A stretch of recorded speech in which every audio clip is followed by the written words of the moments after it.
This week I pulled, as usual, one rune and three tarot cards.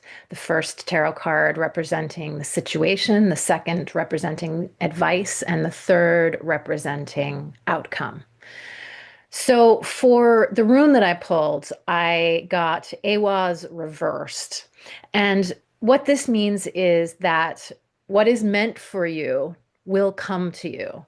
There's no need to act now. Not all opportunities are actually opportunities sometimes, and sometimes doing nothing is the best course of action. So, misalignment may reign this week between yourself and others, or even between yourself, your inner versus your outer, what you desire versus what is expected of you. So, the best thing to do, according to this rune, is to slow down and wait. Don't feel forced to act. Just watch. Just allow. Allow for honest communication about timing and roles and responsibilities, and make it more about the planning rather than the event, if that makes sense. So I see a gigantic feather floating through a large, dusty desert when I meditate on this rune.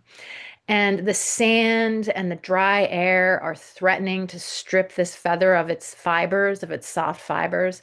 But the feather continues to drift at the same slow pace, willing to wait out the dangers and reach safer ground.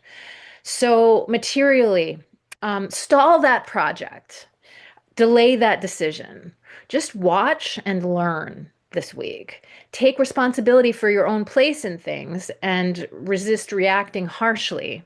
And again, wait and pause and watch. There may be possibilities yet on the horizon that still need to show up, so allow them to. So for the three tarot cards that I pulled, the first card that I pulled that was in the situation position was the Fool.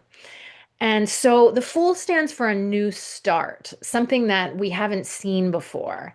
And so this week is about possibility. And like Ehwaz Reversed showed us, we're asked to remain patient and surrender to the not knowing that the Fool represents.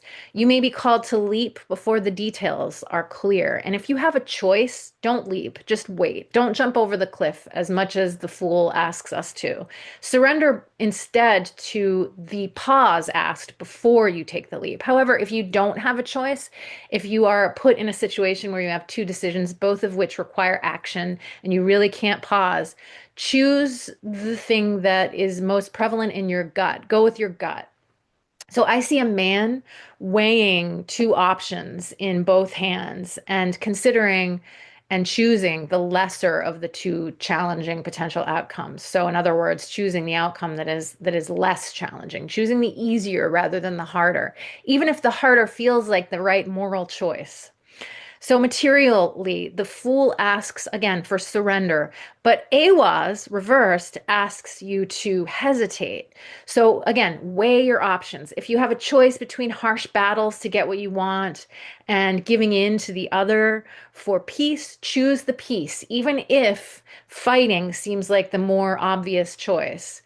What you want will come to you again through that avenue, through the avenue of choosing peace. I would always suggest choosing peace, but particularly this week, choose peace over what you think is right. And for some reason, I see a child custody situation, and I'm not sure why. Maybe somebody listening is having that kind of issue. And if so, choose the course that is most agreeable to all, to you, to the child, and to the other party. It will work out in the end if you choose this avenue. So for the advice position, I pulled the World card.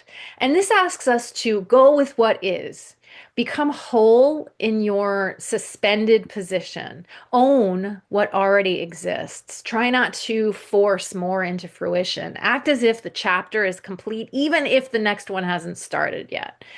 And I see as I contemplate the world, I see a great apple orchard with beautiful red apples shining on the vine, waiting to be picked. They don't hope to become more. They don't cling to the branch assuming that they're not good enough. They wait to be picked and enjoyed. And so you're being asked to do the same.